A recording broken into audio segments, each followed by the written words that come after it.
আজকে নড়াইল 20,000 গলদা চিংড়ির পোনা ডেলিভারি দেওয়া হলো। সুপ্রিয় মাছ চাষি ভাইরা, আশা করি সকলেই ভালো আছেন।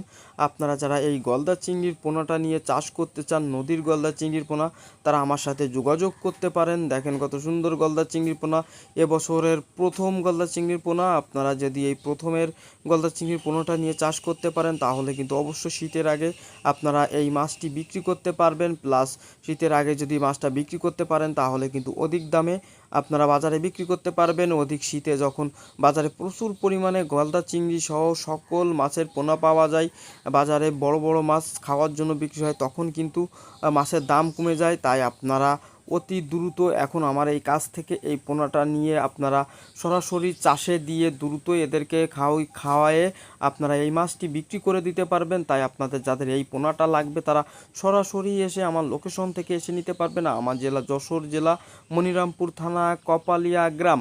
দেখেন কত সুন্দরভাবে আমরা এই পোনাগুলো ধরতেছি। আমরা পোনাগুলো ধরে দেখেন কত স্বচ্ছ এবং চঞ্চল পোনা। এটা দেখেন কত সুন্দর। কিছু কার্প মাছ আছে এটার সাথে, কারণ এটা কার্প মাছ দিতে হয় কিছু, কারণ পুকুরে প্রচুর পরিমাণে প্লাঙ্কটন দেওয়া হয়, যেহেতু হাই প্রোটিন খাদ্য দেওয়া হয়। তাহলে কিছু কাতল এবং কিছু রুই মাছ দিলে ওই প্রোটিনগুলো খেয়ে ফেলে, প্লাস তাইলে আর পানি নষ্ট হওয়ার ভয় থাকে না। তাই আপনারা যারা অতি দ্রুত এই গলদা চিংড়ি পোনাটা নিয়ে চাষ করতে চান, তারা আমার সাথে দ্রুত যোগাযোগ করুন। স্টক সীমিত।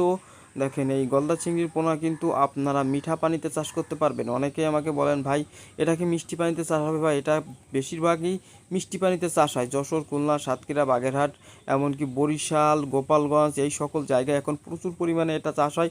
এটা মিঠা পানিতে চাষ হয়। আপনার সাতক্ষীরা বা বাগেরহাট যে সকল এলাকায় লবণ পানি, সেখানে আপনার প্রথমে বাগদা ও ভেনামি চাষ করা হয়। এরপরে যখন বৃষ্টি হয়, তখন বৃষ্টির পরেই কিন্তু আপনার পানি মিষ্টি হলে তখন মিষ্টি পানিতে গলদা চিংড়িটা চাষ হয় এইসব এলাকায়। তাই আপনাদেরকে বলবো, এই গলদা চিংড়ি হলো আপনার মিঠা পানির মাছ। দেখেন আমরা কত সুন্দর করে আপনারা অক্সিজেন ড্রামে, ট্যাঙ্কিতে করে সুন্দর করে সেটিং করে এটা দিতেছি। আর আপনারা যারা দূর দূরান্ত থেকে নিতে চান 8 ঘন্টা 12 ঘন্টা, তারা অবশ্যই 1 সপ্তাহ আগে থেকে যোগাযোগ করতে হবে, কারণ দূরে পাঠাতে গেলে মাছটা রেডি করা লাগে, ওকে কিছু মেডিসিন খাওয়ানো লাগে, ঠিক আছে, মাছটা প্রস্তুতি করে তারপরে পাঠাতে হয়। তা না হলে দূরে পাঠাতে গেলে কিন্তু সুন্দরভাবে রেডি না করলে কখনোই মাছ পাঠানো যায় না। দেখা গেল 20,000 মাছ পাঠাইলাম, 5,000 মাছ মারা গেল, অথবা 20,000 মাছ পাঠালাম, 10,000 মাছ মারা গেল, এমন হতে পারে। তাই আপনারা যারা দূর থেকে মাছ নিতে চান 8 থেকে 12 ঘন্টা দূরত্বে, তারা আগে থেকে দ্রুত যোগাযোগ করুন। আমরা এরকম সুন্দর করে রেডি করে মাছ পাঠানোর ব্যবস্থা করে দিব। দরকারে আমাদের দায়িত্বে আমরা ডেলিভারি দিয়ে দিব, আপনারা যদি না বোঝেন। সকলকে ধন্যবাদ।